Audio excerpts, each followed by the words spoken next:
বাংলাদেশের মানুষের রাত যেন শ্বাস নেওয়াই দুষ্কর। ধুলো, ধোঁয়া আর বর্জ্যের চাপে প্রকৃতির রং ফিকে হয়ে গেছে, কিন্তু সবখানে একরকম নয়। গ্রাম আর শহরের চিত্র অনেকটাই আলাদা, যে কারণে শহরেদের শ্বাসের কষ্ট বেশি আর গ্রামে একটু হলেও আছে স্বস্তি।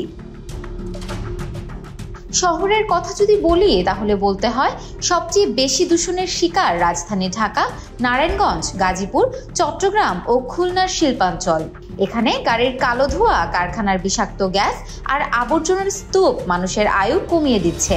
এক গবেষণায় দেখা গেছে এইসব এলাকায় মানুষের গড় আয়ু কমে যাচ্ছে প্রায় 7 থেকে 10 বছর পর্যন্ত।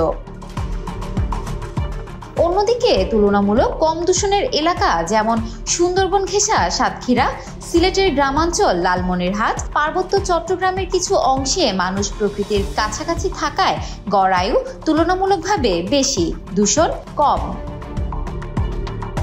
কিন্তু কেন বাড়ছে এই দূষণ? উত্তর একটাই, অতিরিক্ত যানবাহন, নিয়ন্ত্রণহীন শিল্প কারখানা, নদীতে বর্জ্য ফেলা, ইটভাটার কালো ধোঁয়া আর মানুষ নিজেরাই অসচেতন। তবে 1 দশক আগেও পরিস্থিতি এমন ভয়াবহ ছিল না, কিন্তু জনসংখ্যা বাড়ার সঙ্গে সঙ্গে বেড়েছে গাড়ি, ফ্যাক্টরি আর প্লাস্টিক ব্যবহার। ফলে গত কয়েক বছরে দূষণ বিপজ্জনক মাত্রায় পৌঁছেছে। ক্ষতি এড়াতে চাইলে, নীরবভাবে বাঁচতে চাইলে আর পরিস্থিতি বদলাতে চাইলে এখনই এর বিরুদ্ধে পদক্ষেপ নিতে হবে। গাছ লাগানো, শিল্প বর্জ্য ব্যবস্থাপনা, পরিবেশ বান্ধব যানবাহন আর জনসচেতনতা, এসব ছাড়া মুক্তি নেই। শুদ্ধ বাতাস শুধু শ্বাস নেওয়ার জন্য নয়, টিকে থাকার জন্য প্রয়োজন। দূষণ যদি না কমে, আমাদের আয়ু সীমাবদ্ধ হয়ে যাবে কেবল ক্যালেন্ডারের পাতায়। বাংলাদেশ আজকের দিনে পৃথিবীর সবচেয়ে দূষিত দেশের মধ্যে একটি।